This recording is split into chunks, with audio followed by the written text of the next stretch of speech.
of the argument that I've heard from supporters of this legislation is that they deserve a say, in how these emergency orders are conducted because they don't like the way in which the governor has tried to lead us through this pandemic. They say that through them, they know better. These same individuals, many of whom I'm looking at right now, can't even listen to the CDC, which says wearing a mask would limit how long this pandemic would go on. And yet they deserve a say? We can't trust you with a say because you don't follow basic facts. You don't follow basic science. And so I don't trust people who can't wear a mask to end a pandemic to have a say on when it's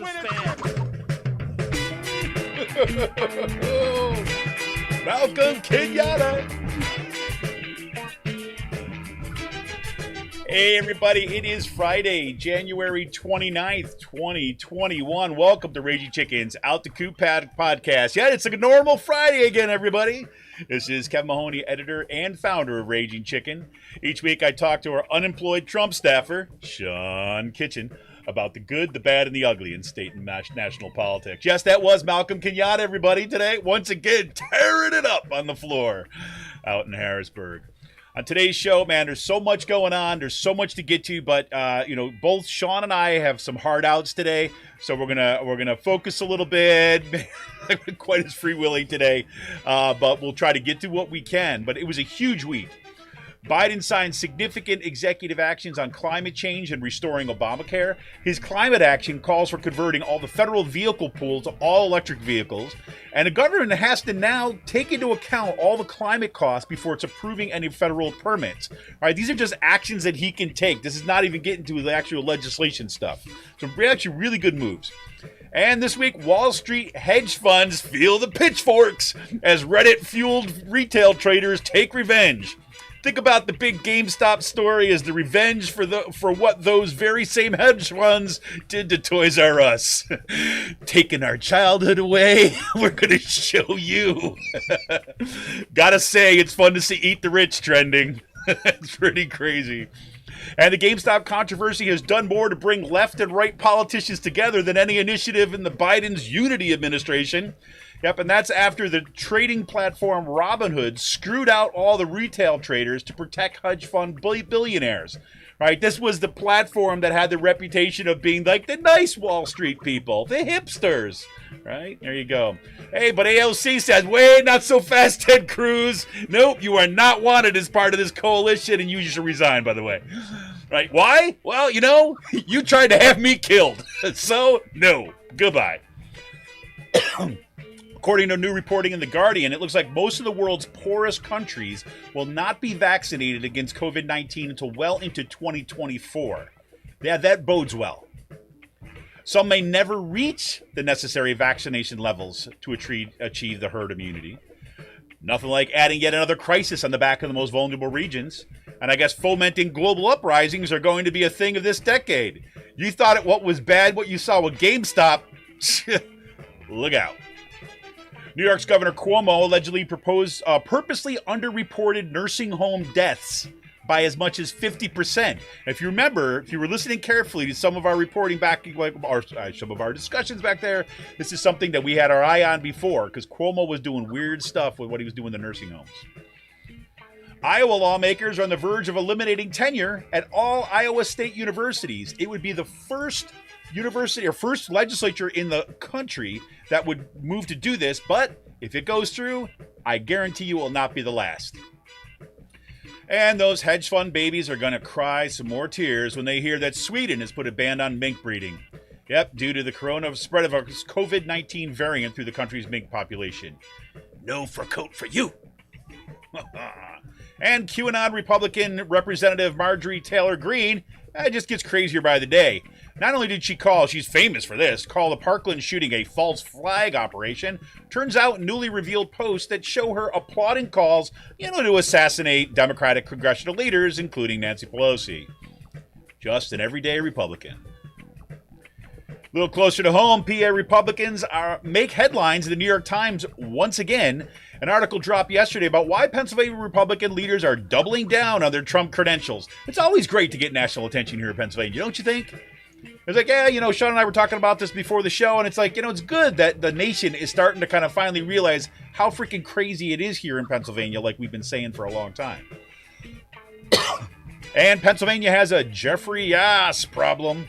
PA Spotlight published an op-ed in the Penn Capital Star about the billionaire hedge funder Jeffrey Yass and his connections to the education privatization movement and how he has used Commonwealth Foundation-associated PACs to fund Pennsylvania's leading insurrectionists. And you'll recognize this discussion and exactly this connection from some of our discussions right here on Out the Coup podcast. And WITF, Harrisburg's NPR affiliate, has made the editorial decision to mention how key Republicans played a role in the insurrection by signing onto letters to overturn the 2020 election results whenever they report on those Republicans from here on out. So, for example, any of those, if WITF is reporting on some of those Republicans that signed on to that letter in support of the insurrection, WITF will now include this: Senator, fill in the blank, who signed a letter asking members of Congress to delay certifying Pennsylvania's electoral votes despite no evidence that would call those results into question, today introduced a bill that blah, blah, blah, blah, blah, right? That is going to be tagged to them in all the reporting. That's freaking awesome. Sorry, a little tickle. And a 30-year-old bartender in Montgomery County has tested positive for the UK variant of the coronavirus. And that's one of the variants that spreads a lot more easily and more quickly than the original strain. And it turns out that the South African variant, which is a little bit more resistant and a little bit more of concern, it's gone a little bit under the radar, is now also starting to show up in the States. It showed up, I think it was South Carolina, where and it showed up in both these cases, by the way. The bartender and the South Carolinian, they had no travel history, which means it's already spreading in the community, and these folks are picking up from there. And today's last call, Axiom Space. Yes, that is a thing. Axiom Space announced that it will fly the first ever crew of tourists to the International Space Station in early 2022. Yes, 3 of the globe's super rich will pay $71 million for the trip. Each. That's each for the trip. And they get to spend a full 8 days on the space station. You got to wonder if they're going to bring their own servants too, because I can't imagine if you're an astronaut on the space station who's doing all the science stuff that you're really going to want to have the freaking bunch of, billionaires kind of hanging around wondering kind of where the snacks are when happy hour is. Want to remind you to tune into the Rick Smith Show on Free Speech TV this and every Saturday at 7 p.m. Eastern. You can stream the show live at freespeech.org. You can also tune in on the Dish Network, DirecTV, or through the Free Speech TV app on Roku. And make sure to subscribe to Rick's daily podcast on iTunes, Podbean, or wherever you get your podcasts. He's everywhere, right? And, by the way, you can also watch his stream every night, right? So he broadcasts live, right? But you can watch his stream on Facebook, on Twitter. He's got it going everywhere. On YouTube, it's all over the place, right? And, again, like I always say, everything I learned about Pennsylvania politics, I learned from Rick. I mean, again, Rick, he's not focused only on Pennsylvania politics, right? He does mostly national stuff, all this kind of, but I'll tell you, man, the guy's great. So check him out. Monday's out to Coop Live. I got a couple things in the works. Hasn't been quite settled yet. Some scheduling issues that are going in, trying to work some times out. But if we can't nail it down for next week, so I don't even want to kind of tell you what until we've got a couple things in the mix. People that we have on. I might do a sound show on Monday if we don't hear, because there's been some great sound this week. But I'll check out our social media, our Facebook page, and everything like this and our Twitter, and I'll kind of keep you alerted what we're doing for Monday. But that Out to Coop Live normally Mondays at 7 p.m. We might switch around the time a little bit. And by the way, I did just a random Out to Coop Live. What is it? God, Sunday night? Last night, two nights ago, I think. Wednesday night, I think. Yeah. And just kind of I needed to do some work, and I just thought, what the hell? I just got to throw a stream up. Had a really good conversation with this guy down in Texas. Just about kind of what was happening down there, just kind of stream of consciousness, just kind of folks getting together and kind of having a conversation late at night and Out to Coop Live. And so I might be doing some more of those because it was actually just nice. nice just to kind of hang out and, you know, some chat with some folks about what's going on in their neck of the woods. And I want to give you a special thanks to our newest patron, Ben. Yes, Ben became our newest patron at the $25 a month level. Yes, thank you, Ben. Boom! He now joins the rank of all you raging chickens out there, right? The chicken coop grows. If you want a progressive future, you know, be like Ben, because, man, we need progressive media. You can help support Pull No Punches homegrown progressive media today. Become a patron of Raging Chicken for as little as $5 a month. If you go to patreon.com/rcpress and choose your membership level or your patron level, however you want to talk about it. Times like these, man, do we need to invest in our progressive media infrastructure? Help keep the media in the movement and the movement in the media. We're in the fight for our future. We're in for that fight, and we need you. Become a patron for as little as $5 a month by going to patreon.com/rcpress. If you're still on the fence, you're not ready to quite become a patron, right? Just go over to paypal.me/rcpress, the paypal.me/rcpress, and you can hit up our tip jar, drop us any amount from $5 to $10, $100. Throw it in there, right? We definitely can use it. And I want to remind you, for those folks that are, hello to those folks that are watching us right now on our YouTube stream. We are now broadcasting our Out to Coop podcast, our regular Friday show on YouTube. So if you want to kind of join the live show, head on over there anytime we're live. And when you're over there, make sure that you hit that subscribe button. Make sure that you hit the little bell for that notification. So every time we go live, you're alerted to it. You don't miss a show, right? What's great about our live stream, right? We get to hear some comments from folks that are kind of tuning in, hear some from different perspectives from around the country and from our listener base. But the best thing that you can do, I'm telling you, let everybody know right now, send them out, kind of let them know that this is live right now, tweet out our tweets, let them know that they can head over to our YouTube page and watch us live right now, and make sure that you're subscribing and hit that notification bell. Let us know there. And hey, say hello, right? Love to know you're there. All right. Well, hey, man. Sean, I thought you had gone dark there for a bit, but welcome back. 2 minutes. Yeah, and Thank you. Yeah, can I just say, is that a carpet I see back there? Yes, it is. That is a carpet. I didn't notice that when we were talking before the show, but I'm looking at it now. I've had this for a few months. Have you really? I don't know. I guess the angle that you were at before or something like that. I thought you were still dealing with the bare floors until you found exactly the right thing that was going to go with your new. It ties the room together. I absolutely agree. I absolutely agree. And by the way, before we kind of jump into the show today, I saw that you're out there plugging like fleets so you can kind of make sure that your fashion line is getting the attention that it needs. Nah, I have not. I don't get the use of fleets. Yeah. I have not used them. Yeah, they're just a nuisance in my opinion. I was just wondering if anyone uses fleets. But yeah, so I mean, it's like whatever. I still got the Amazon boxes behind me for the past few weeks. Hey, good. It's always, you want to show your kind of anti-union credentials anytime you can. That's great.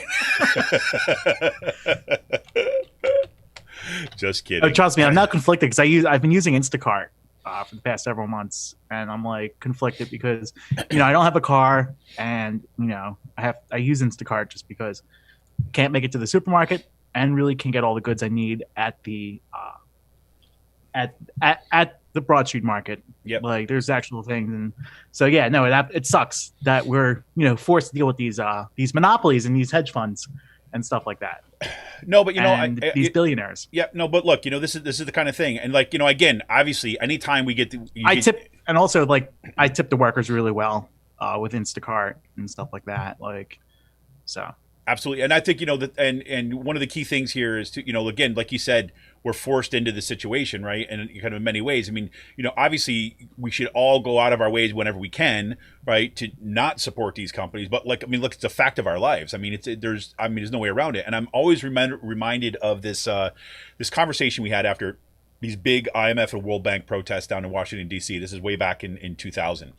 And we had a kind of debriefing, right, after the whole protest, and I was teaching at George Washington University at the time, and I worked with these amazing student activists, right, and organizing had been going on for months, and there was this kind of debriefing, and there was this one guy, Bernie. I'm still friends with Bernie. And he's like, his name is Bernie, but he's he got up, he started talking about when he started getting more and more politicized, and so what actions you can take against these global behemoths, right? Particularly in the kind of fight against, say, sweatshop labor and stuff. And he sat there and he was like, so I really wanted to I needed a new pair of sneakers, and so I wanted to go and find a pair of sneakers that wasn't made in sweatshops.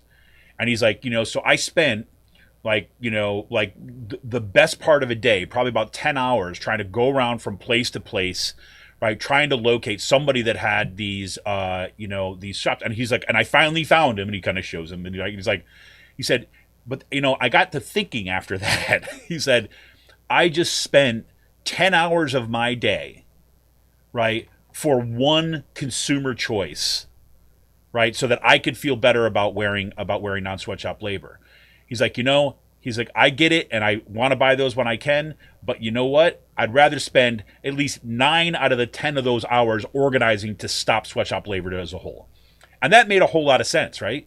The whole idea is like, okay, look, we're stuck with these people, so all the more reason to actually support those workers that are organizing a union right now, kind of down in Alabama, I believe, right, with Amazon, right, organizing and helping support the Instacart drivers, right, that are kind of just trying to make a buck but are getting screwed out, right, especially out in California, where they kind of, after Prop 22 passed, they, kind of fired all the unionized employees, right, so here you go. Right, so more time to organize, more time to unionize and support those workers, right, and do whatever we can. And yes, support local businesses when we can and so on. But we got to recognize we can't turn this into a shame fest where we all recognize that we are in a kind of a bind when it comes to this, especially kind of people that don't have ready access down the street to everything that they would need. So yeah. Anyways, that's my promo code, I guess. Thank you for not shaming me over this. Well, no, I also I take the extra efforts. I've been doing this for a while, also supporting the local businesses. I mean, we have an awesome farmers market right here in Harrisburg. It has just enough to get your produce and to get your meats and stuff like that. But, whenever I go out, I usually go out of my way to support the local butcher there. And get to know them. Obviously we might not be aligned politically, but you get to develop those relationships with these people on a personal basis over 6 or 7 years. When I was home last week, talking about this last week, I was like, wow, my family and I have been going to Rikers in the far Northeast, in Fox Chase, or the Danish Bakers up there in Fox Chase and Rockledge for 30 years now. Yeah. There are stores that we've been going to for 30 or 40 years, which has been pretty interesting. Just thinking about that at this point, so I try to support the local businesses whenever I can. And, I guess fuck the bankers and fuck the hedge funders. Yeah, dude. So let's get right into this. Right. So this is I'll admit, look, I have been unable to take myself away from the GameStop story. I mean, I'm telling you, I've just been like, this is crazy. This is crazy. I mean, and part of me, I can't quite place it because, I just love the freaking chaos that's being created, right? I mean, I think it's you see what these people are doing, and the fact that you got people. I mean, TikTok right now is insane with this stuff, right? Some of the memes, some of the posts out there, the fact that Eat the Rich is trending, stuff like this, and this explosion, and then watching the kind of hedge fund baby tears on CNBC, going where's the government when you need them? Where's the regulation? Where are they? Right? It's a thing. I mean, this is also the perfect time. This is the perfect time to push for a billionaire tax, to push for the wealth tax. Well, that's what Elizabeth Warren called for, right off the bat. The push for a Robinhood tax of taxing stock transactions. This has been ideas that have been talked, especially the Robinhood tax, have been talked about pretty openly since Occupy Wall Street. Yep. One of the policies of taxing, putting a micro tax on every financial transaction. Fuck these people. It's time to start taking their wealth and, taking it from them. I mean, it's been fun. Have you been watching the Discord chats, videos of the Discord chats, of them just screaming, buy, and people oh my God. Reddit, I followed them. I followed Wall Street Bets on Reddit and kind of watch some of that. And it's crazy. No, but it's always so funny, like hearing people say, like, this is what it used to sound like on the stock trading floor before COVID and all that stuff. When everyone used to be like on the floors yelling, like this is exactly the mentality. This is like Jim Cramer's CNBC channel, right? I mean, this is like him going buy, I'm telling you buy. I mean, this is the same shit. And I think Kramer came out defending these people. He's like, well, what's the difference between like the short squeeze happening here at these people, and like Wall Street traders doing this every day on the floor. Exactly right. Exactly right. So I mean, I love like the memes with Leonardo DiCaprio from Wolf of Wall Street. It's like, I'm not going anywhere. I ain't fucking going anywhere. Like to the moon, to the moon. I mean, like they just say, man, these people are just. People are like, hold the line was trending yesterday on Twitter. Like, yeah, no, exactly. Like, I actually had a friend. Hold. Yep. One of my friends from the Young Democrats that I met posted. He's like, yo, I bought in on the GameStops at like $85 a share. Like, no, exactly. I mean, like, but also you think about the stories, like, fuck, I wish I would have put like $1,000 down on this. Like, you know what I mean? Like, Imagine if you put $1,000 on GameStop before it spiked, and pulled out at $250 a share. Like, yep, absolutely. Like, I mean, this is what like libertarians love. This is what they talk about. Like, this is exact. Well, like, this is the fascinating thing, right? What's fascinating about and this, okay, so there's like different levels. Like one, one shows you that the stock market is just a fraud. It's a fraud, total fraud. Like, right? 100%. Dow Jones is at 30,000 points right now, and the rest of the working America is like living through one of the worst pandemics, one of the worst recessions, depressions in like 100 years. Yep. So like the stock market does not really indicate the wealth or the actual wealth of the economy. No, absolutely. It just means rich people are getting richer. That's all it means. That's all it means. Yeah. Right. Well, but it means like this. No, really what, again, you've got these different levels, right? And this is, I'm gonna butcher the guy's name, but I'm thinking, this guy runs this venture capitalist firm, right? It's called Social Capital. He was like a former, I think, Facebook dude or something like this. Is it Indian guy? I wish I'll see if I can come up with his name in a minute. But he's like, he was on CNBC basically saying, pushing back against these people, right? Because he's just he's been on Twitter and stuff like that. He says like, what did you fucking expect? I mean, it's like, that's the language that he's using. He's like, I don't know what you fucking expected. He's like, you guys have been doing this. He's like, it's been clear what's going on. And when everyday people are picking up and doing this, what the fuck did you expect? Right. And he's been on CNBC basically, he brought on, and you got the announcers saying, well, this is the kind of thing that this, market manipulation and things like this. And he's like, what do you think hedge funds are? He said, what do you think? Why did you think they brought in all these quants, and they have all these quant-based like trading programs and algorithms that they're using in order to kind of do micro trading? He's like, that's what they're doing. He says they are all momentum-based hedge funds, right? Where they kind of like work on and buy when things are going and selling when it goes on, and they're able to kind of have a degree of influence on the ups and downs of the market. It's like, that's what those things are. And the people on Reddit, right? The Wall Street Bets people, and again, it wasn't just them, but it's like, they figured that out, right? They figured out what was going on is that you got these hedge funds that were kind of like going way in, right, on the kind of like shorting GameStop. And they knew, the result of that is to kind of cause the price to fall. So it wasn't just like, say, hey, I'm going to take a bet that GameStop's going to go down, right? As like, they like to talk about it. I'm going to think about it, based upon all the information that I have and my best study and research, I think GameStop's going to go down, so I'm going to short it. No. They put all this money into it, which drives down the market, right? Because then that's what the deal is, right? And so, these folks basically saw that going on, and they're like, you took our Toys R Us, you're not taking our GameStop, fuck you. But this is also like indicative, like this is what happens to our media infrastructure in this country. Uh-huh. Hedge funds or venture capitalists end up buying newspapers, betting against them and driving them into the fucking ground. And now we don't have a media infrastructure in this country. Like I think that's one of the most blatant examples of like what hedge funds have destroyed this country and this society. I know it's about time, fucking grab the pitchforks. I mean, I wonder what the person, like the shit poster or like the Reddit person who like, I have an idea. We can do this ourselves. Like, I wonder like how that Well, like no, but conversation it's actually evolved, been like, what's interesting. If you follow some of these, that's why I've been fascinated by this story, right? If you follow some of these people, right, they've been putting out their explanations like on TikTok, like in the kind of on Reddit, right? You see different kind of social media channels. If you talk to some of them, look, the reason why GameStop really kind of set a lot of these folks up because they had been talking about GameStop for a while now. Right, this wasn't something that they just decided at the drop of a minute to spontaneous because there really was a disagreement. Right, there was a guy I've read way too much into this, but there's a guy that kind of ran Chewies.com, right, sold that business and basically came on to GameStop, and they actually looked like there was an opportunity to kind of turn that around because like basically GameStop was a kind of brick and mortar kind of business. This guy came on and said, no, look, this has actually got some really good, say, fundamentals to the business, but we got to move into the digital. We think we can do this.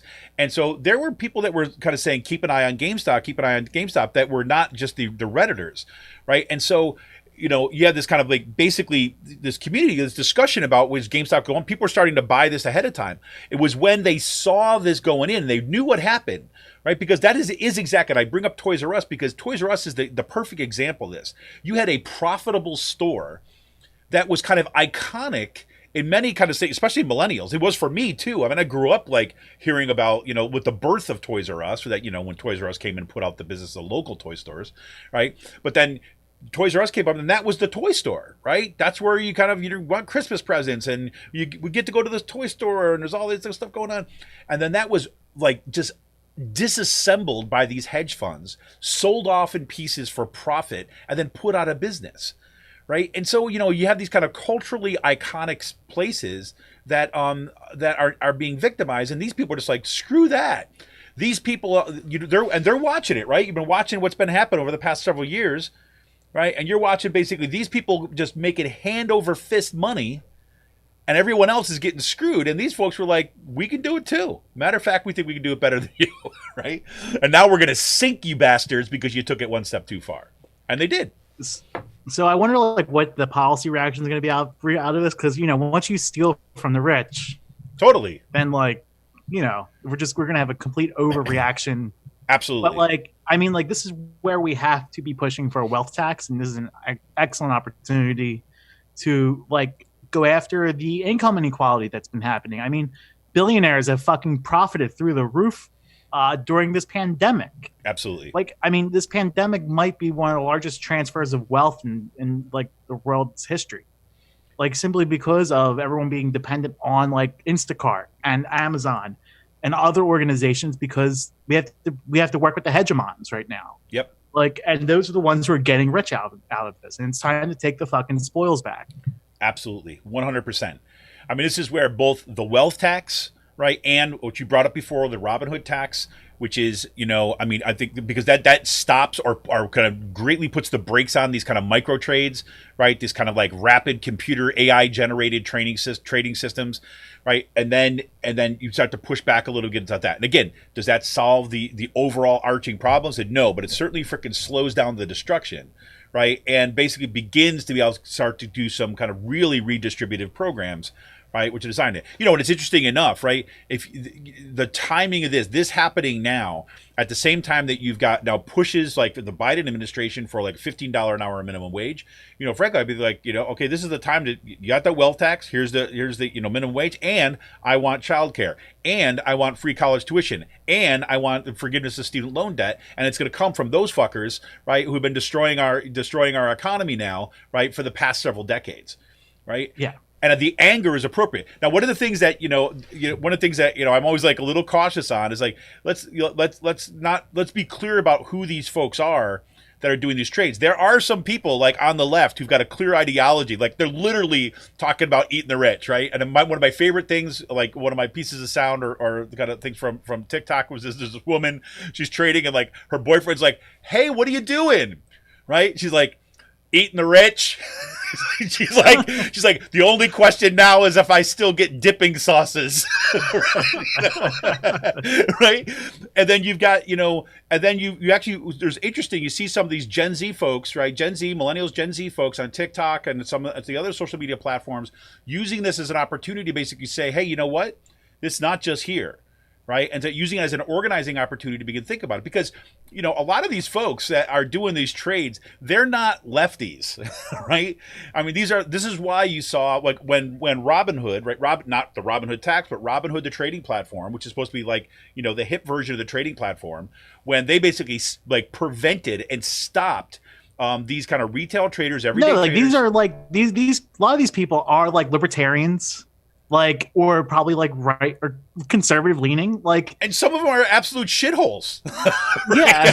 I mean, like, come on, let's be honest. No, I mean it's definitely like I mean, but also I mean like here you brought up Gen Z and all, but like I remember what it was like growing up in the 90s, like pre 9/11, you know, when my dad had a factory job, you know, had a union, and like lived through like that experience of my dad losing his union job and having his union get busted, and the detrimental effects I had on our family. And like it's more than 2 decades later, and my family's still reeling from that. Like I don't think my parents have matched the income combined working together that my dad was making back in the 90s. Exactly. Like, so there's millennials have been feeling that, right, for decades now, and Gen Z like have never lived in an economy like with that experience. Like they've just lived from disaster to disaster, and I mean, like at some point, like the shit's just gonna hit the fan. Totally. Like you have my generation, which was the last generation to see that like stuff being taken away, or the first generation of that stuff just being taken away from us drastically. Maybe like a little bit of Gen X, but like I feel like my generation. I'm telling you, this is the trajectory of it. My generation, we were the last generation that actually saw the working factories in our towns and then watched them being closed down. Right? We were the ones that were saying, watch the manufacturing base of this country. And my hometown of Utica, New York, was a perfect example of this. Right? Watch the entire manufacturing base kind of be like wither away, and people just by the hundreds losing their jobs, right? You guys were kind of like the last, like, okay, after that first wave went through, right? Millennials come in, it's like, okay, the economy's already in tailspin. We're going to watch the freaking, like, the economy collapse. And like, you know, your livelihood, what does it look like? Well, yeah, you get a job in the service sector. Yeah. Right? You get like, a job at freaking minimum wage jobs because the union jobs are already gone. Right? And the few that are left, now exactly what you said, you're watching them stripped away. I mean, yeah, and then it's also like, you know, I was thinking about this. My credit score went up dramatically simply because of like getting a raise with work. Exactly.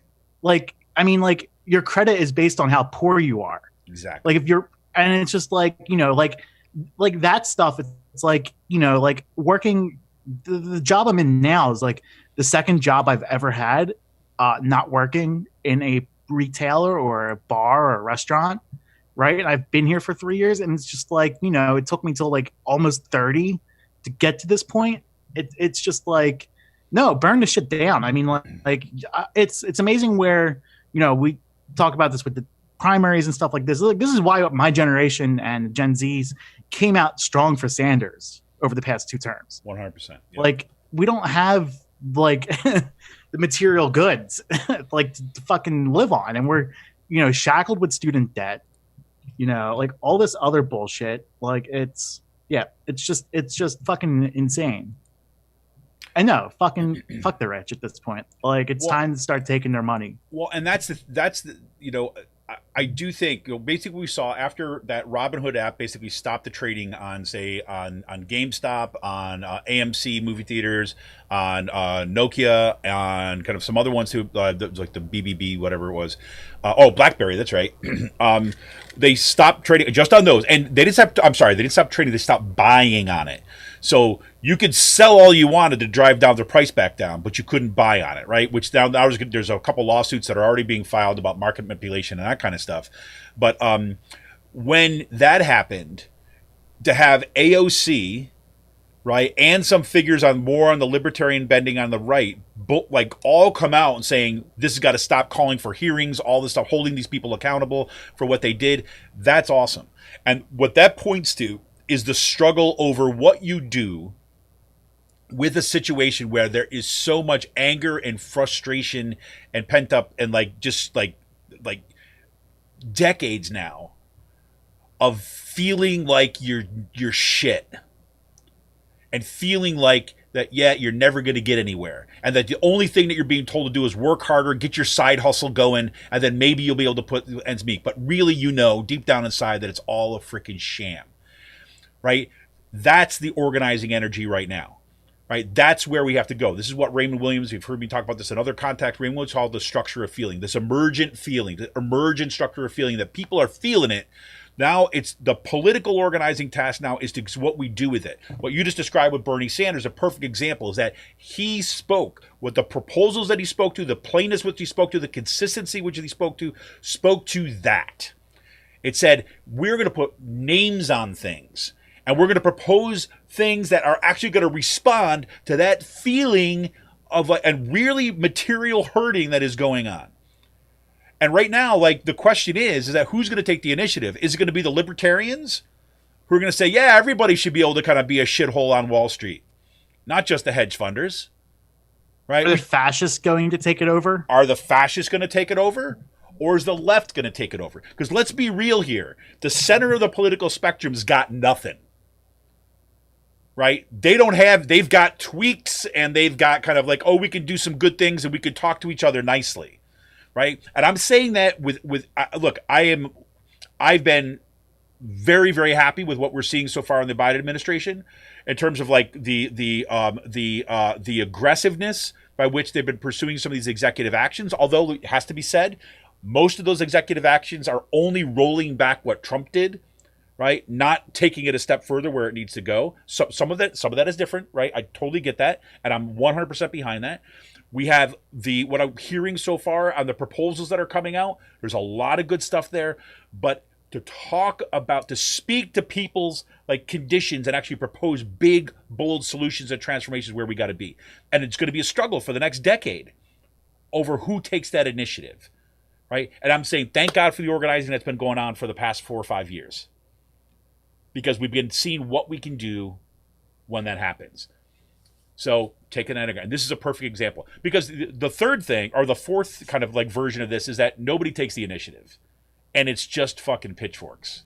I think we're seeing it locally. Malcolm Kenyatta, like bringing like Nikhil Saval, like we have a generation of younger Democrats, 100% coming into the state right now, where like, and you get it, right?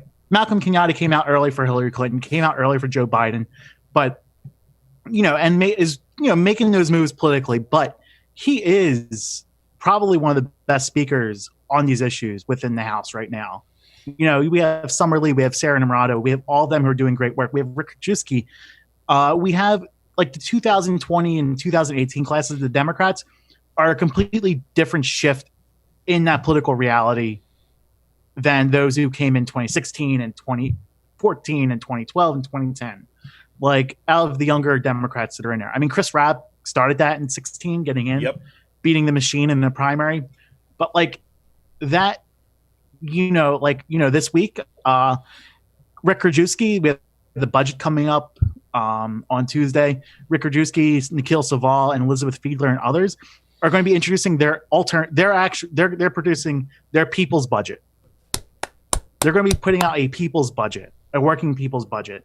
When have the Democrats have gone against the governor's budget and put exactly. We're proposing our own budget and we're putting it out there. Right. Exactly. And this is what we want. And this is the stuff we haven't seen within. Exactly what I was going to say. Yep. Like the Republicans have been doing this every budget address, for the past 6 years, saying what they want, but Democrats have never. No, we want more. Yep. Exactly. This is the idea. You stop the negotiating with yourself, right? You basically start with what you want, right, and then you push it, right? Because again, I'm telling you, that I believe with my full being that is the only way out of where we're at right now. That the boldness has to happen now. Otherwise, I don't even want to get into it right now, because I think there's a lot of dark roads that are ahead. And some of those dark roads are kind of things what we saw at the Capitol. The other dark roads are more like more depression, more struggle, more, circles under your eyes, right? That slow, More years like 2020. but and I mean like the slow death, right? The death of one's freaking soul, the rot at the core, and that should be as concerning as what we saw at the Capitol here. It's the bold solutions now, or we're, look, I don't want to say we're fucking screwed, but I'm really close to saying that if we don't. A couple things before we got to move. Like I said, we got to move on a little bit today. We both got some hard outs. One, if you haven't seen this story about New York Governor Cuomo, basically underreporting nursing home deaths by as much as 50%, you definitely should check out the story. The link will be in the show notes today. This is something that Sam Seder, the Majority Report, had flagged a while back. They've been talking about this. Obviously, you're in New York. They're in New York, so they're going to see this a little bit more. I know Cuomo got a lot of kind of good props right at the beginning, but what's becoming clear here is part of those good props that he got for his leadership on the issue had to do with the fact that he was hiding deaths, right? He did it for political gain. I can't prove that at this point, right? The reporting doesn't bear that out quite here, but again, that's what everything seems to be pointing to. One thing that you got to have on, and I know that, we got Brian's listeners to here too. One of the things they asked that I'm going to give to Brian, right? He's going to get this in the mail over the weekend, right?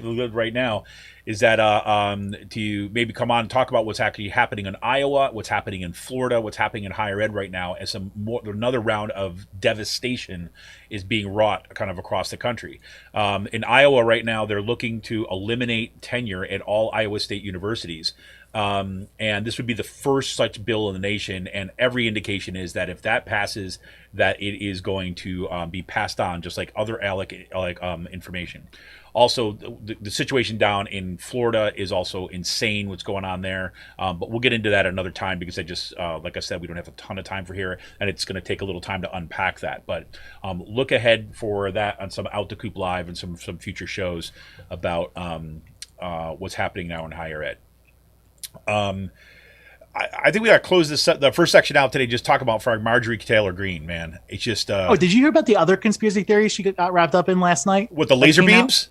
The laser beams, yes. So, like, wait. So, I'm sorry. I missed it. The Jewish laser beams that started the wildfires. Yeah. So, like, this is a conspiracy theory that I've heard leak out from moderate staffers within the House Republicans. Are you serious? For the past few years. Yo, absolutely. Like, there are people there are staffers in the Republican caucus in the House that absolutely believe that, like, the forest fires and everything are happening across the country are like from laser beams by George Soros. Like, there are. Are you? Like, this is you're, not. You're, seriously. I'm fucking dead serious. Yes, dead 100% serious. Wow. There are staffers who like don't want to be seen talking to us, who will talk to us on the side about this shit, about how fucking nuts their coworkers are. Like, as soon as I saw this story, I this is the conspiracy theory. Like, I know that. I've heard. I know absolutely what she was. I know absolutely what that conspiracy theory was talking about. Like, and like this is like the dangerous stuff. Like, I've had hard conversations with my mom over the past few weeks. Like, because she mentioned like, what does Soros mean? What does this mean? I had to explain to her, like, lay down like hours long conversation of like, okay, so like we're talking about the Elders of Zion and how that spawned massive massive conspiracies and anti-Semitic attacks in the 1900s going up through the Holocaust. Like, and I had to explain to her what they meant by Soros and how that is just basically saying another Jew banker like running the world, like Elders of Zion. Like this is what these people believe. Like, this is 100%. Like, this is not just like QAnon stuff. This is stuff that's been going on for a few years now. Jesus like Christ. This is only just coming to the mainstream now because of Marjorie Taylor Greene. But like this is dangerous. These fucking conspiracy theories are beyond dangerous. Like this is like stuff that like leads to ethnic cleansing. Totally. Like that we're hearing. Like, well, this, especially when it's not challenged, right? I mean, especially when it's allowed to just percolate and it's allowed to be there unchallenged. Because like this is where this has been bubbling for years now. And I had to talk to my mom like what these conspiracy theories are, what they mean by like the Rothschilds, like QAnon. Because she's like, because she's been watching. She's a lot more politically aware now since, I've been telling her for months that Trump is trying to steal this election and watch what's going to happen. Like, and once the attack happened, I think she pretty much is on board. Like, wow, what Sean's been saying for the past 5 months actually like fucking happened. Like, telling her how fucking crazy these people are. Like, I know we've had these hard conversations like over the past like several weeks about like QAnon, like who George Soros is and how it's an anti-Semitic trope and what they believe in. And like, no, it's like that's like they don't like it because it's a billionaire that funds Democrats while they have all the billionaires that fund them. Like, it's like, yeah, no, I mean, like we have to really like push back on this stuff. Well, and this is Like, this is where when you see that you see that the move by I think his guy's name is Gonzalez, right, from California, introduced that legislation to basically kind of say we need to remove her, right? She needs to be taken out of the House and kind of removed from office. And I really do think I don't think there's any saving these people, right? I mean, I think they're gone. I mean, this is what Scott Perry believes. Well, and he's gone. Like, this is why he needs to resign.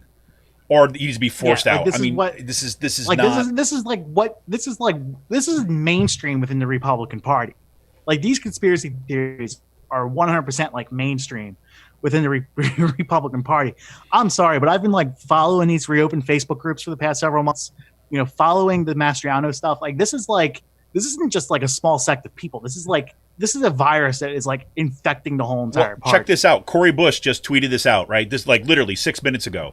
A maskless Marjorie Taylor Greene and her staff berated me in a hallway. She targeted me and others on social media. I'm moving my office away from hers for my team's safety. I've called for the expulsion of members who've incited the insurrection from day one. Then bring, this is the House Res 25 to a vote. So there you go. Right there. Right? Going right after Cory Bush. Damn. Yeah, I mean, like, this is what the fucking Republicans believe. This is not like this. Sorry, this isn't just Marjorie Taylor Greene. This is like a plurality of the party, or a sizable minority of the party. This isn't just like this is like 30 or 40% of the fucking party at this point. Well, this is why. Okay, now see, you're emphasizing. So one of the people, again, I'm not. I'll let you know when it comes out when I can confirm it. One of the people that I want to have on the show is it's a guy. He's a pastor actually who does a lot of work. Really progressive dude, and I keep him coming back, and I keep him coming back when I have him on the show, because his perspective is so. One of me is on the line. I think he's got some insights into a lot of this kind of stuff because I think we're gonna have to really think about how we handle this stuff because there's just no way. I mean, we can't allow these people to continue on this stuff. I mean, they're operating based upon just fantasy, and it's fantasy with very real consequences as we've been seeing. Yeah. So I don't know. Anyways, we should take a quick break, and we'll come back after this with more of the insanity right here in Pennsylvania. This is Kevin Mahoney, editor and founder of Raging Chicken. I want to remind you that you can become a patron for as little as $5 a month by going to patreon.com/rcpress, or you can drop some, drop a little cash in our tip jar right now by going to paypal.me/rcpress. We'll be back right after this break with what's going on here a little bit more locally to home. This is Kevin Mahoney. Be right back.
Welcome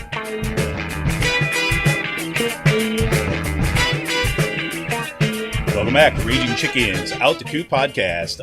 Yes, we're here a little closer to home, and it's been pretty crazy. It's been pretty crazy what's going on.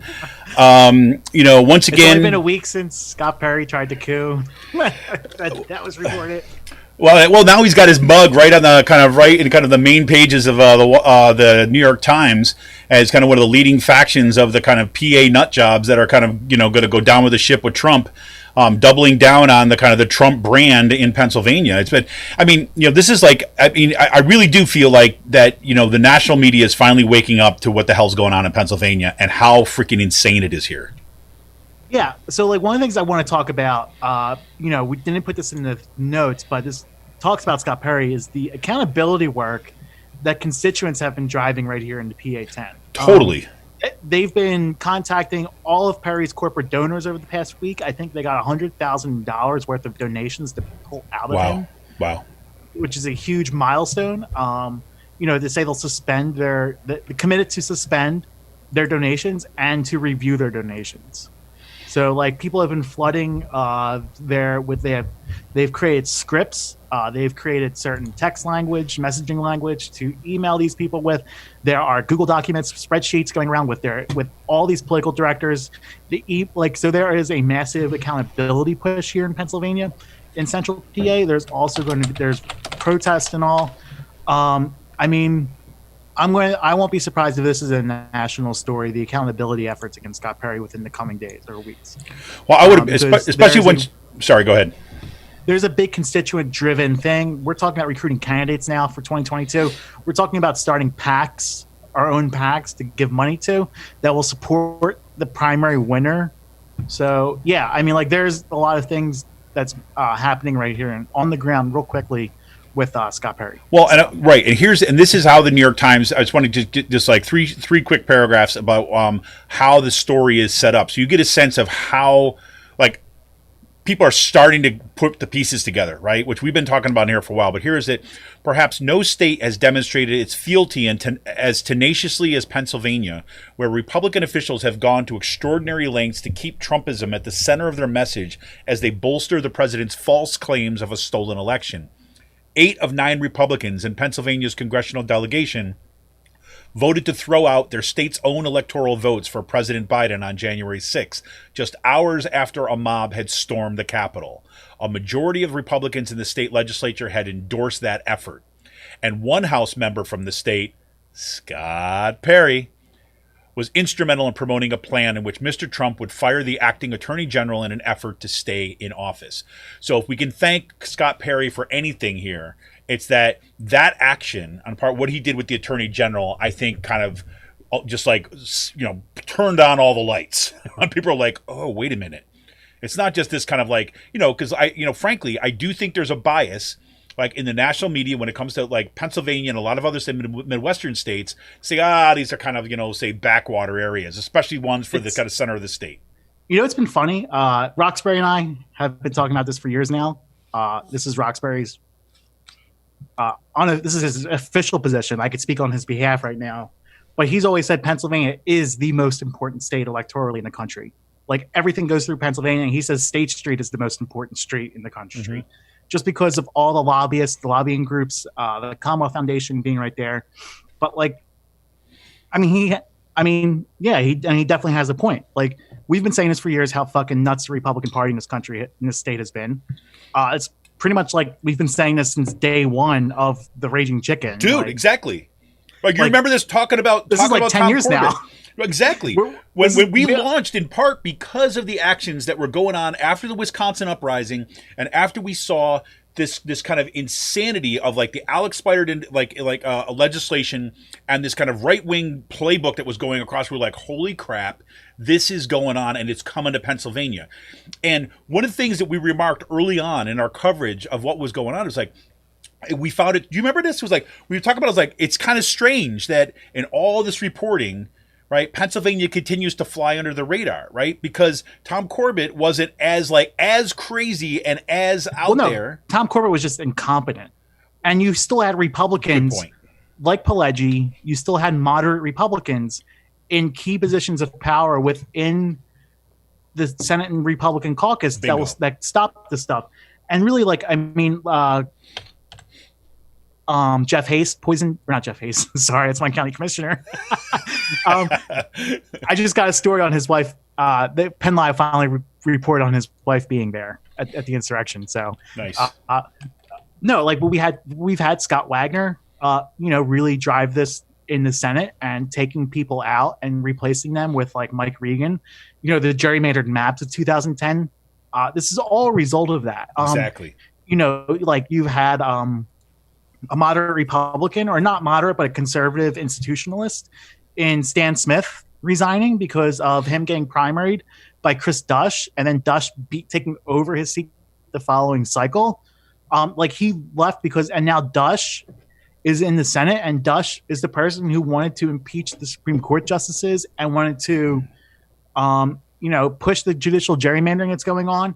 Like these people have taken over the party because of the gerrymandering.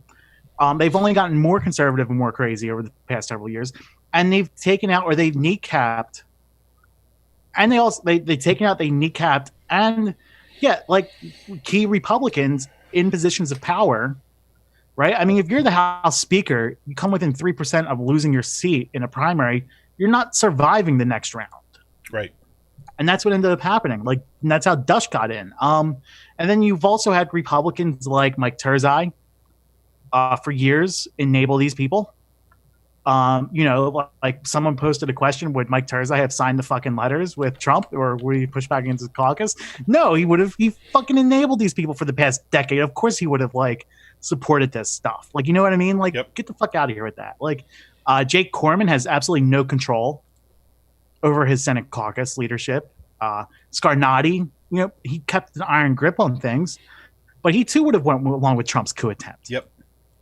Like, Well, no, I'll like tell these you, people- I'll tell you one of the projects that I've been beginning to reassemble. I thought about this a couple years ago, and then I just put it on the back burner. But as I'm watching this all come to fruition again, is that I've been thinking about a book project, right? That is going to be based upon reporting from Raging Chicken. Right. So, I mean, in particular, what I was thinking about was like, look, everything, I can't tell you how many requests I get from people that are faculty members in the state system of higher education, for example, that ask me for references, because I keep on saying, this is what I've been talking about. They're like, well, do you have links to that? And I send them all these links. And then I'm thinking, like, gotta be told, right here from Pennsylvania. Because, like, look, the reporting's already been done. I mean, I did that work, right? And then it got me thinking again. Now you got me thinking. It's like maybe we should even make that broader, make it like two little things, right? One is based upon the kind of stuff that you've been following. One of the things, the stuff that I've been following, as kind of little primers. Basically, this is the kind of shit that's going on, right? And we need to know this history, because this stuff didn't come out of nowhere. That's a little bit of a sidetrack. I'm sorry about that, but this is the kind of stuff that it just makes me think, like, how important it is to understand that this stuff has been with us now for a long time. These are not just like one or two individuals that we just need to get rid of those individuals. You need to freaking end the party as we know it. If there's anything, Mastriano is now like the leader of the party. Exactly. What more do you need to know? And there's no accountability coming from Republicans towards the Republicans who, like, we saw in some states like Georgia. Like, obviously they're going forward with their voter suppression agenda, but like they held their representatives, the Republicans, to account who spread misinformation. While in Pennsylvania, right, like Jake Corman's doing nothing about Mastriano. And like Seth Grove, who spread massive amount of conspiracy theories about Dominion voting machines and other things after the election, he got rewarded with a House seat, a House State Government Committee seat, the chair of the House State Government Committee, which, is where the voter suppression efforts in this state's going to come from. Right. Comes from his office. Like, these people are being rewarded for their insurrection and their misdeeds. So, and, I guess this goes right into the next point. Yep. On our thing with this week, we published an op-ed. Eric put together an op-ed about Jeffrey Gass, who is a billionaire hedge funder from the Susquehanna Banking Institute, or Susquehanna Bank, SBI, out in Philadelphia. We've been talking about this guy for years. he has these PACs called Students First, which is which he's been influencing Pennsylvania politics during this whole entire fucking time, like that for the last 10 years. And Yass donated $9 million last year to PACs associated with the Commonwealth Foundation, and then like there's the Children's Choice Fund, and then there's the Commonwealth Leaders Fund, right? He donated millions of dollars to them. Those monies are passed through for that money going to Pennsylvania's insurrectionists. Like the Leaders Fund and the Children's Choice Fund spent $500,000 getting Dush elected to the Senate in his primary last year, like taking over Scarnati's seat, right? Dush, we just said, these two PACs gave $25,000 to Mastriano over the past 2 years. And like we have important judicial races coming up this year, and they got another $9 million after the election. So they're already thinking about 2021, going after the Supreme Court seats, going after these judges that are running, and then going after like these people are funding the insurrection and solidifying it, and fortifying the insurrection and enabling these people to go even crazier. Absolutely, and they are doing real damage. Yeah, Like real damage. Jeffrey Yass is our billionaire that is fucking things up in this state. And I would definitely recommend reading the op-ed that Eric published in the Capital Star. It's 100% worth reading. We've got the link right there in the show notes. So had Mysick reach out to me last night just explaining how fucking viral that article went. So please, it's definitely worth reading and looking at. I'm going to drop this in our YouTube channel right now, so if anybody wants to check it out, you can do it. Cool, man. So definitely that op-ed. I haven't read the whole thing at this point. You just told me about it this morning, and I'm like, man, I was scanning through at the beginning of the show. This is fantastic. And look, this kind of explanatory stuff and with context and with purpose has got to be out there now because, like I said, this is we're saying that we're in this kind of fight, and we're in it right here in Pennsylvania. We're here. It's like it is. There's no.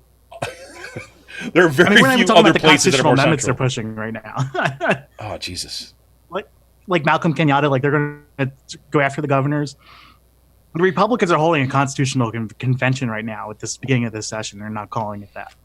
I think they've passed like 4 or 5 constitutional amendments. A few of them are going to get on the primary ballot. The judicial gerrymandering is probably going to get on the November ballot. I mean, they're doing real damage to our Constitution right now that will affect this state for decades. Yep. Basically enabling themselves permanent control of the legislature. Going after Governor Wolf's, the governor's emergency orders that goes from 90 days to 21 days, and that the legislature can go after an emergency order by a simple vote of a resolution in the House and Senate to declare that emergency over. Basically saying, like, making the pandemic worse. That's basically what they want to do with this. No, like they're solidifying the fascist movements and the forces that have risen up during this and really embracing it, and they're doing it through this legislative process. Freaking crazy. I mean, this is like, I don't know. This is the Koch brothers destroying the Pennsylvania. Like, we're watching it right now. Yeah, like, I mean, exactly. I mean, if they're successful in gerrymandering the Supreme Court and winning that ballot initiative in the fall, which when most likely will come up, they will be able to drill themselves into permanent power by redistricting the state's appellate courts and the Supreme Court for decades. Permanent minority control for decades. Democrats get hundreds of thousands of more votes as an aggregate when the elections come around, but Republicans are retaining large majorities because of the gerrymandering, and this attack on the Supreme Court will make sure they remain in control for decades. Pretty this crazy. is it. This is happening right now. This is the next play, right? And they're going to be using the courts to destroy labor. Exactly. Like, we're only talking about gerrymandering right now, but like this is them going after using the courts to, the Republicans, they're these right wing groups aren't able to get their things done, their agendas done. So they're doing it by attacking the state constitution, and they're doing it by attacking the courts. And once they control the courts with this stuff, they're going to use this to destroy the unions in the state, destroy anything with the public sector, like making it worse for working people. This is their long-term goal. Absolutely. Like, this isn't just about gerrymandering. This is gerrymandering, but this is no, it's about power. This like everything is about like establishing minority rule permanently. yeah. That's the agenda here. And attacking and defanging the left. Which is one of the things you need to do in order to maintain minority rule power. And this is what Grover Norquist said after Wisconsin. We have to destroy the unions in order to destroy the left. Absolutely. And destroy the public sector and destroy anything involving public goods, destroy the left. Yep. This isn't about governing. This is about destroying their political opponents. Yep, exactly. 100%. Well, very good. Very good that we're... I know I'm being all happy and... No, I know. It's like, I was like, man, I was in a freaking good mood today. I'm going to go back watch like GameStop TikTok for a while. I'm going to be happy again. Oh, man. But, well, I mean, I guess, we are seeing these different kind of moves. And I think that, what's going on with ITF, WITF, I mean, it's like you get to see at least there's some kind of pushback. I thought that was pretty freaking amazing. Yeah, I hope other news outlets follow this lead. Basically, they will peg any role that Republicans have played in the insurrection to them while they are reporting on them in the future. By basically saying, this senator who signed onto this letter or agreed with this lawsuit did this. Right. Without any founding in evidence or base, So... Right, and why I think that's so important is it because it basically like what it is. It's like saying like as a mantra, we will not forget, we will not forget, we will not forget, right? And being insistent that we will not let this kind of like disappear into the kind of like whatever, the void that is social media or something like this. But that we're actually going to say no, we're going to remember this point in our history, and it's a way of kind of underscoring, right? And putting kind of like the flag in there, saying this was a momentous moment in the history of this country. The first time since the Capitol was was breached by insurrectionists since the British in the War of 1812. I mean, come on. Yeah. I mean, this is. I mean, our grandkids are going to be talking about this stuff. It's crazy.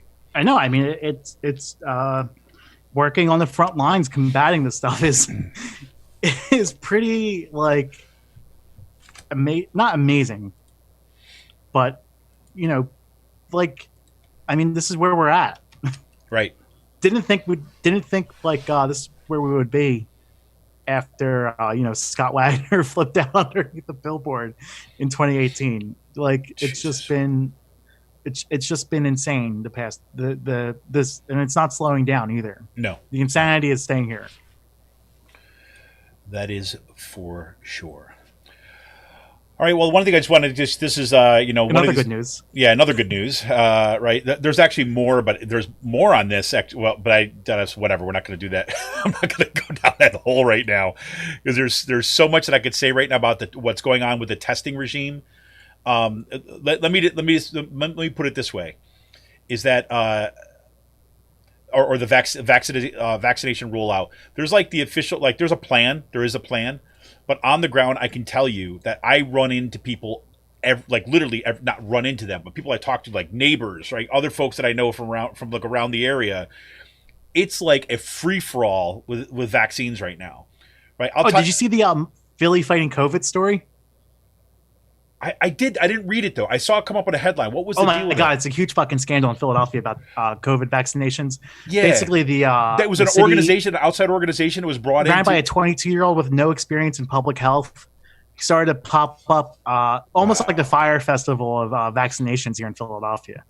22-year-old scam artist, grifter, CEO, started this. He's a grad student from Drexel. Started this company called Philly Fighting COVID, nonprofit.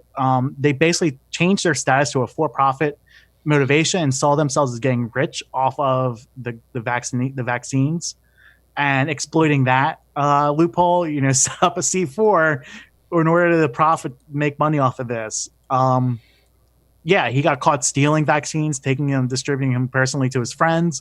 Like this. A whole entire this deserves a Pulitzer Prize winning this is a Pulitzer Prize winning story in my opinion that's been going on. WHYY and Billy Penn first reported on it. Right, exactly.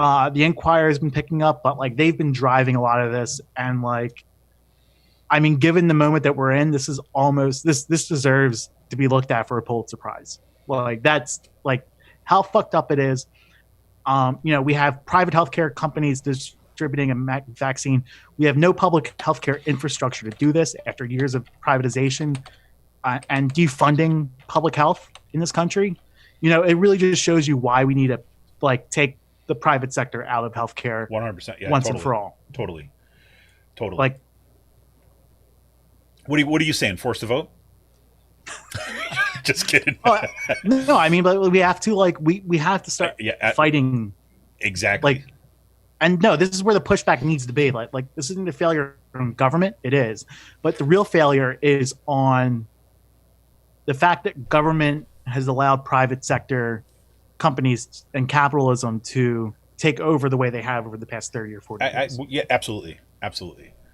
Well, and this is what I was going to say is like, this is what you see the rollout. So I can tell you right now, right, what I know, what people are doing, right, especially kind of in Bucks County area, Lehigh Valley area, Berks County, is like you start hearing stories of people calling hospitals and saying, hey, do you have any vaccines?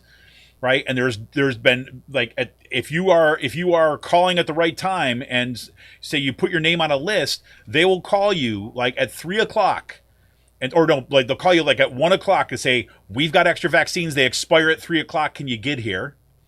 Right. Because they're either they don't have the vaccines or they don't have the infrastructure that's set up to do this. They don't know how many vaccines they're getting, or they just kind of like have fumbled the ball.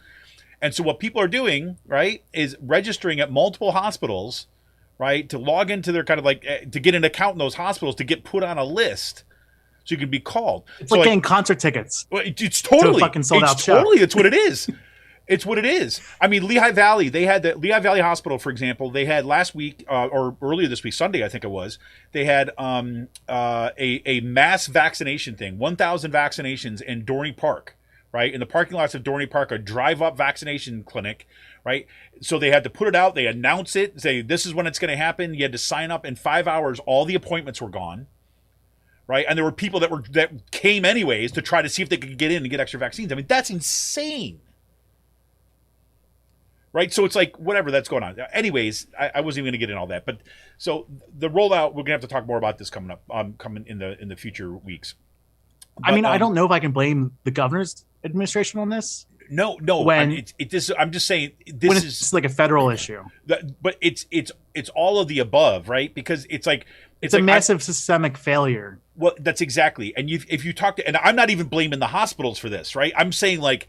What I'm saying is that, because of what happened in the federal government, right, it's messed up everything, right? There's no consistent plan. And I have to say that there's been, you have all here's the thing. On the one hand, you're saying you got some of these hospitals that are stepping up, right, to kind of really take charge of the vaccine, like, to put some sort of plan for the vaccine rollout, right? Sometimes that gets out ahead of what's happening for the state plan. Sometimes it's coming in lieu of a state plan or a federal plan, but then there's no consistency of knowing about how many vaccinations that they're going to get. So it's like a day by day. Hey, you get the app on your phone to get the alert. Can you get there in an hour? I mean, it's insane. I mean, this is like shows you what you could do in 4 years. Well, I shouldn't just put it on the Trump administration because it's like longer than that in terms of the defunding of the federal government. But in the last 4 years, or let's just the last year in terms of what's happening, destroying the institutions. You destroy it, and it has repercussions all down the line. And now this is why I wanted to flag that story in the end here about being able to say, you look at this 30-year-old bartender in Montgomery County who tested positive for that UK variant of the coronavirus. That's that super spreader one, right? It's not more deadly, like the virus itself, right? And it seems to be responding to the vaccines. However, since it spreads faster, that means more people are going to get it, means there are more hospitalizations in a shorter period of time.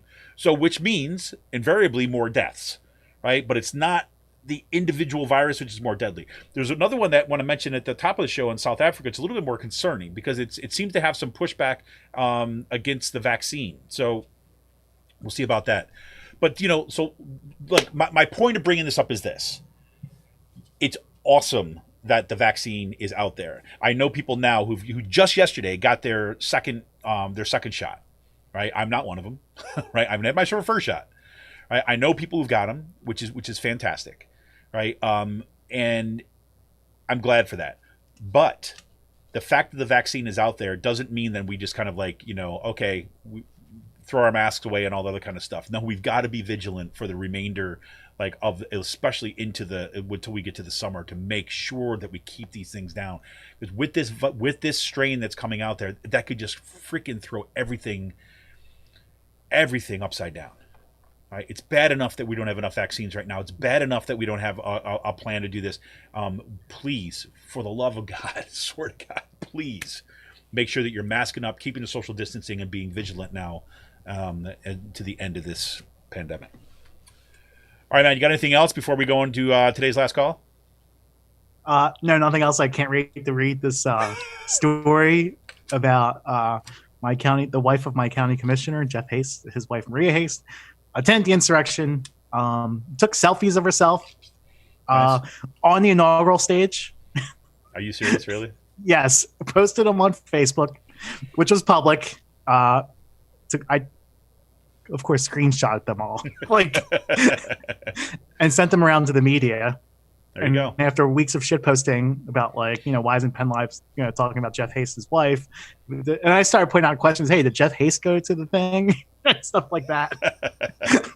Nice. So yeah, and no, she said we didn't know we couldn't be there. Okay, Santa Claus. I mean, I don't know what the hell. I mean, like, what do you? He's like, we're in the world of fantasy or. But I mean, like the self snitching that happened in the weeks after, the days after, the fucking insurrection, Yep. It's just amazing. Like people fucking snitched on themselves. Sorry. But again, it just shows you, right? They didn't see anything wrong with what they were doing. Yeah. Right? Nothing at all. Nothing at all. And it's only in the aftermath they think like, oh wait, you're telling me I could get in trouble for doing the right thing in their minds? Right? Whatever. All right, anyways. All right, well, this is Kevin Mahoney, editor and founder of Raging Chicken. Remind you can become a patron and help support this podcast and everything that we do at Raging Chicken by going to patreon.com/rcpress. You can also drop us, a few bucks in our tip jar by going to paypal.me/rcpress. You could leave just, a couple bucks, leave $100, whatever you want to do. Just kind of throw it in there. Anything. We'll take anything. Come on. We got a couple projects. There's a couple things that I really want to be able to do. But I'm not going to be able to do it unless we get some more folks that are stepping up and becoming patrons. It's just going to be a little bit beyond our budget, but it will kind of take this podcast and we'll blast it out to kind of like many more platforms, and we'll be able to kind of be on many more channels. But it's going to be up to you. So please become a patron for as little as $5 a month. Go to patreon.com/rcpress, and we'll be back right after this quick break for this week's West Coast.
Ooh, sorry, a little bit late on the sound there for coming up there. My bad. This is Ken Mahoney, editor and founder of Raging Chicken. We are back after the break. Today's last call. This is another one of these weeks where I got to go kind of short on the space stuff. There's been crazy stuff going on, but we'll leave it at this one. Axiom Space, right? They have a private, space tourism thing, whatever. They announced that they actually have the first crew of space tourists together. Now, there's been space tourists to the International Space Station before, right? These Russians and stuff, right? Russian billionaires and things like this. But this is it's going to be the first fully private multi-person space station crew has been introduced. And it's 3 men who are paying each, right, $71 million to fly on a SpaceX rocket to the International Space Station. And they will be staying there for just over a week, right? So the crew will spend 8 days at the space station and will take 1 or 2 days to get there aboard the SpaceX Dragon capsule, following liftoff from Cape Canaveral. We are seeing it, and we're seeing what people with this kind of disposable income can do. I would love it if a couple of those folks were actually going to decide to spend some of that money shorting out some hedge funds before they went. But, what are you going to do? You can wish, right? You can wish. Okay, so a couple things that I wanted to point out. So we got some Free Will releases this week.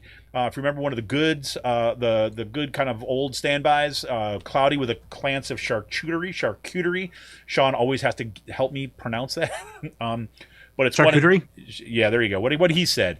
Right, that's an Indian Pale Ale brewed with a hefty base of wheat and flaked oats, plus a touch of milk sugar. Hopped hot side with Citra, then double dry hopped with Mosaic and Apollo. This is the original hazy, packed with full of tropical candy-like aromatics, followed by notes of pineapple juice, grapefruit gummies, and citrus path. It comes in at 7.7% ABV. It is spectacular. It's fantastic. It's one of the kind of go-to ones. Always get a chance. Anytime I get a chance and they have it, I always pick some up. Super drinking beer, super smooth.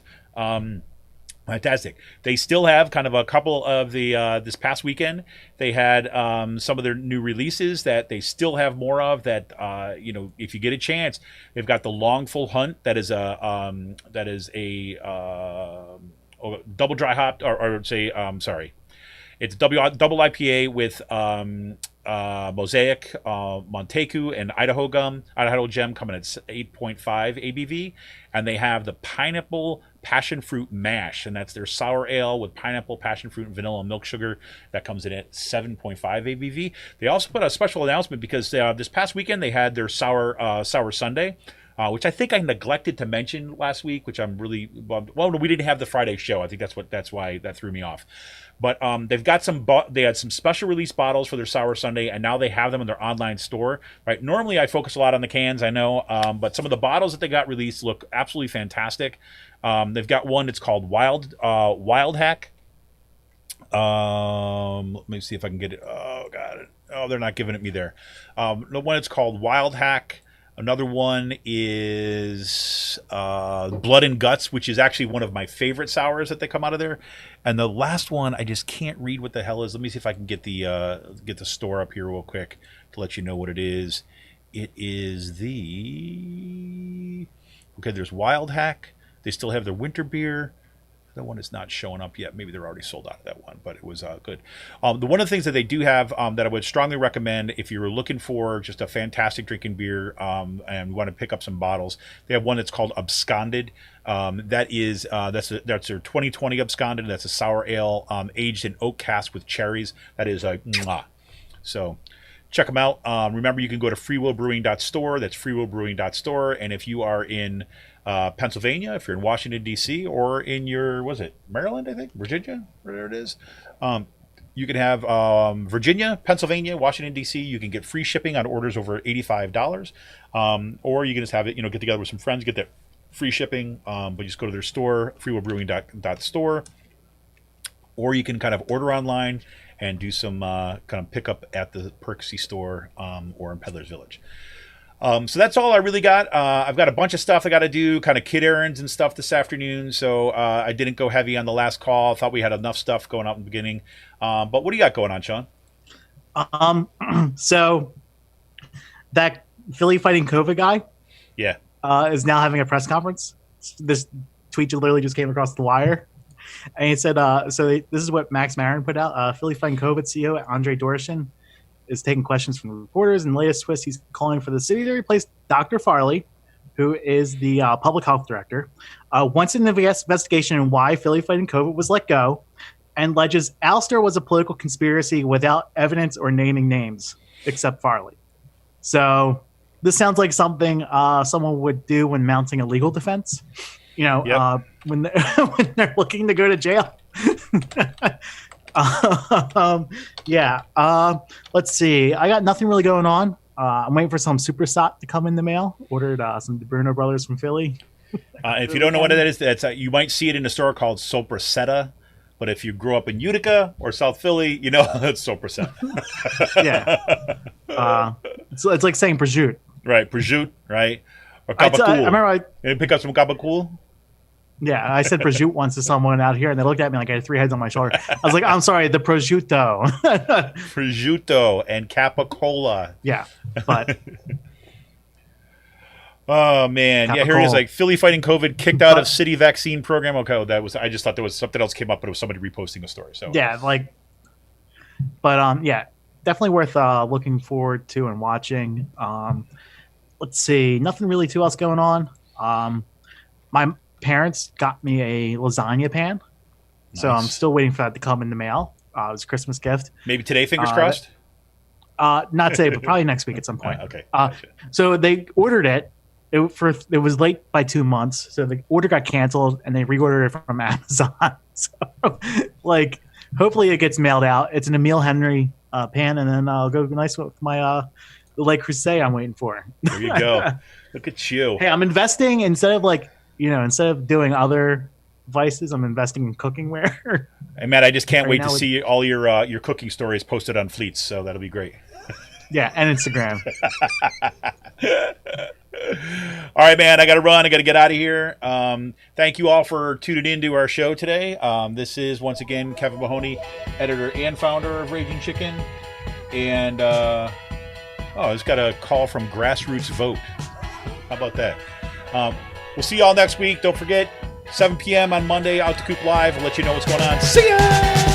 My face, my arms, can't tell if I exist. Am I the sky, the rock, or tree falling in the forest? I had a friend once, at least I think I did. I almost can't remember exactly what a friend is. There are no people in the future. No people. There are no people.